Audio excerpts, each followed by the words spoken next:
Welcome back to Guitar Search Saturdays.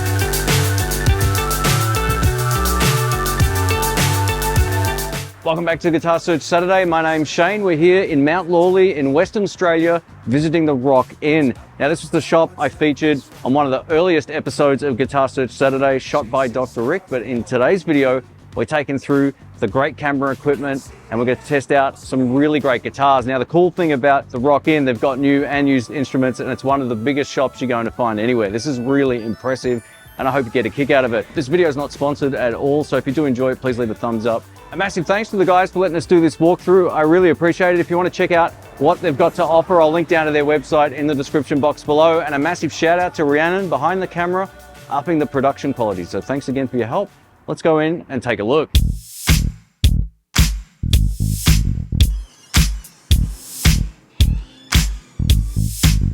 The Rock Inn is without question a guitar destination for anyone who plays guitar or bass. Unlike a lot of music shops that sell drums, keys and brass, the Rock Inn specializes in electric, acoustic and bass guitars and of course guitar accessories. The Rock Inn opened its doors to the public in 1988 and it's been a staple for local musicians ever since. The shop has a great homely feel to it. It's like walking into a guitar collector's showroom rather than your regular run-of-the-mill carbon copy big guitar shop chain. I dig it. The electric guitar selection at the Rock Inn is off the charts. There's a huge range of affordable guitars including Jet, SX, Squier and many others all the way up to the high-end custom shop Gibson and Fender electrics.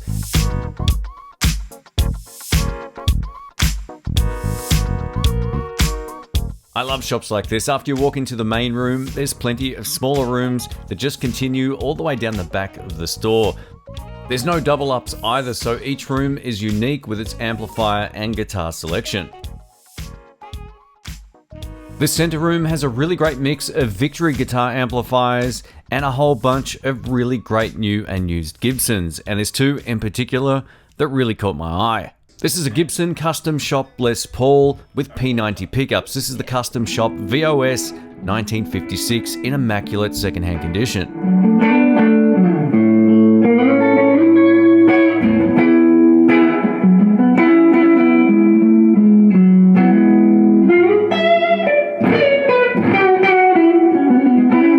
All the tones are thanks to a Fender Deluxe reverb, not a Tone Master, just the real one, and man do these P90s sound great.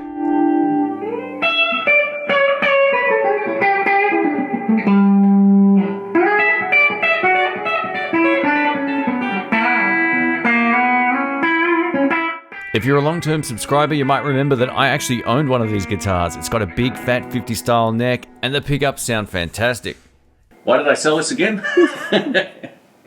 Wow. The room at the back of the shop I tested the Gibson in is part of another electric guitar room that showcases mostly Fender, Suhr and Dan Electro electric guitars. There's also plenty of amplifiers, which we'll talk about in just a moment. This unique guitar is a pre-owned 1983 Fender Elite Telecaster. I hadn't seen one of these in person before, but the beautiful pewter finish and pickups really caught my eye. These pickups are noise-cancelling Fender pickups and feature the TBX and MDX tone controls capable of creating that fat humbucker style sound. Now, if I had to guess, I think these pickups are very similar, if not the same, as lace sensor technology pickups based on their appearance and circuitry. I love that Fender guitars put a Gibson style three-way pickup selection switch on it rather than that traditional Telecaster plate design. It just looks much better. Back in the front room, I noticed a lefty hanging on the wall. This is the Jet JS400 SB with a HSS design, meaning we get two single coil pickups and a humbucker in the bridge. Jet guitars are a great alternative to something like a Squier Classic Vibe, costing about 50% less, at least here in Australia. Now, if you're not into S-type guitars like this, there's plenty of variations in the line, and I'll link to them down in the description below.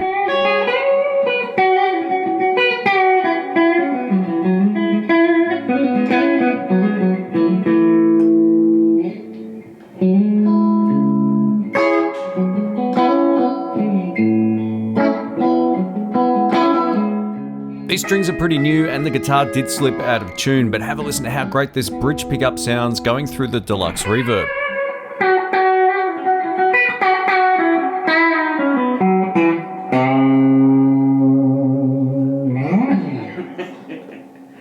These are definitely worth a look if you're on a budget. Here we have arguably the most interesting guitar of the search, and it's an ESP Doraemon 2nd generation electric guitar. This is made in Japan and it's based off a popular manga or anime character, and it comes from a very limited production run back in 2005. This guitar is not only loaded with an ESP GH1G humbucker pickup, but it's also loaded with its very own speaker. This means you can plug in without needing an amplifier for low volume practice. This is up there with one of the most unique guitars I've ever seen since starting this series. Awesome. The other Gibson guitar that caught my eye was this beautiful ES335. This is the figured 60s edition with the block inlays, so this is a much more high-end guitar than one I reviewed recently on the channel, which sounded awesome. Let's take a listen.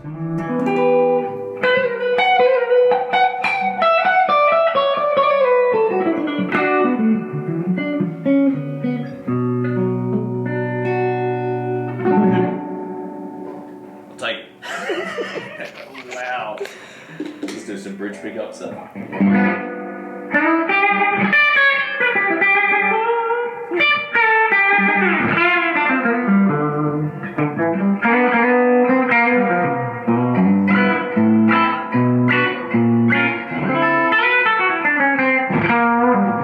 This is the first time playing a Gibson ES335 with the block inlays, so this was an absolute pleasure. I have the look of I want it, but I know I can't afford it. Beautiful stuff. Woo, nice. Before we check out some guitar amplifiers, let's take a look around at this very impressive acoustic guitar room. This acoustic section's up there with the best that I've seen anywhere. I love the fact that Rock-In supports Australian guitar brands like Maton and Cole Clark. And yet there's another Australian-made guitar that went completely off my radar, and these are from a company called Pratley.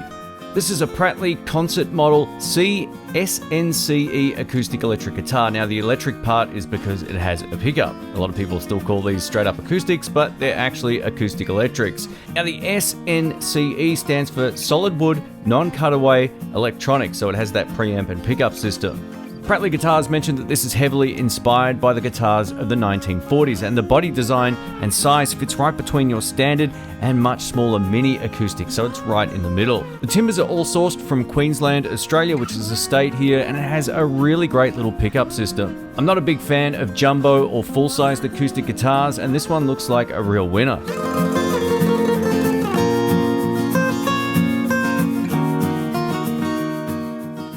Alright, let's go check out some guitar amplifiers. Now if you're an electric guitar player, the Rock-In has so much great stuff. Anything from practice amplifiers all the way through to some really high-end boutique amps, and stuff that I wouldn't see in a lot of shops even here in Melbourne. When I first encountered this amplifier, I thought it was the Chris Stapleton Fender Princeton amplifier, but it's the Suhr Hombre. This is a 20-watt combo with the classic 6v6 output tubes, and it also comes loaded with a 12-inch Celestion V-type speaker. One of the things that really stands out on this amplifier is the dynamic tube bias tremolo. Bias tremolo circuits are truly unique in the effect that they're created by modulating the bias of the power tubes. If you're a fan of simple amps that you can just turn up the volume control to get a really great tone, give this one a look.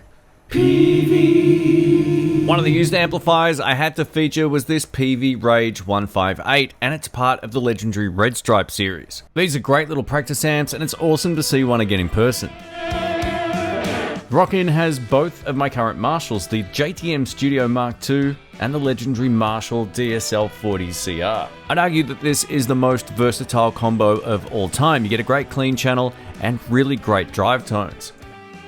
While we were getting ready to finish up, the owner of the store handed me this beautiful 1974 Gibson SG. This is the real deal. This is without any drive, so this is just the deluxe reverb I used before. Have a listen to this.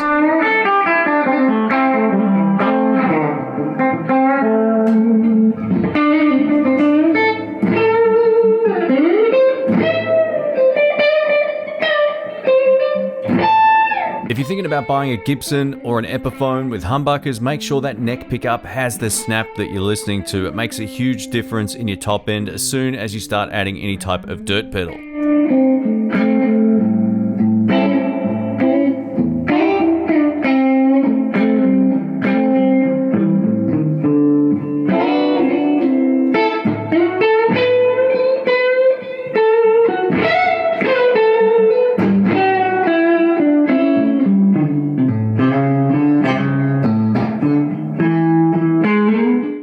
In hindsight, I probably should have paid some respect to AC/DC with this guitar and plugged it into a Marshall, but it is what it is. Either way, this is a beautiful guitar. If you're a lefty looking for a beautiful vintage SG that plays beautifully, give this one a look. Alright. Vintage SG. Awesome. Let's do a quick power round of some of the stuff you don't see every day, starting with this Ceriatone Overtone Special. A good friend of mine had one of these and it was a great sounding amplifier. Not only do you get a solid clean channel and a dedicated drive channel, it has a switch on the front called a deep switch, which really fattens out the low end. So if you're a Strat player wanting that big steely bridge pickup tone, you can get it out of this. Now, if you're absolutely balling, you might want to check out one of these guitars. This is the Rickenbacker 90th Anniversary 480XC in Tobacco Glow. This is one of the most impressive guitars I've seen in person. The trim on the binding looks absolutely beautiful. This guitar is loaded with 2 hot toaster single coil pickups and it's a limited edition, so if you're interested, check it out. It's great to see Harmony Guitars making a comeback, and this is their Silhouette Electric in Shell Pink. I thought these were gold foil pickups, but they're humbuckers, so that's cool, and these are made in the United States. Awesome stuff. The Rock-In also has an enormous selection of new and used effects pedals, so if you're a guitarist or bass player looking for the latest and greatest effect, odds are they've got it. There's plenty of stuff from JHS, Origin Effects, Strymon, Electro Harmonics, Fender, and Jackson Audio, which I'm completely unfamiliar with. There's also a few shelves dedicated to secondhand or used equipment as well, so if you're looking for an effects pedal, odds are it's sitting somewhere in the shop. Thanks for watching, folks. My name's Shane. A massive thanks to the guys from the Rock-In for letting us do this walkthrough. I really appreciate it. Again, you can check them out using the link in the description box below. And for those wondering, this series isn't sponsored. Never taken money from any of these shops or anything like that to showcase them. So if you do enjoy the series, leave a thumbs up. I'll also put a playlist link up in the card so you can watch more of this awesome series. Well, I think it's awesome anyway because I enjoy doing it, but I hope you like this series and you can check out more by using that link in the cards. Thanks again for watching, and I will catch you on the next one. See ya.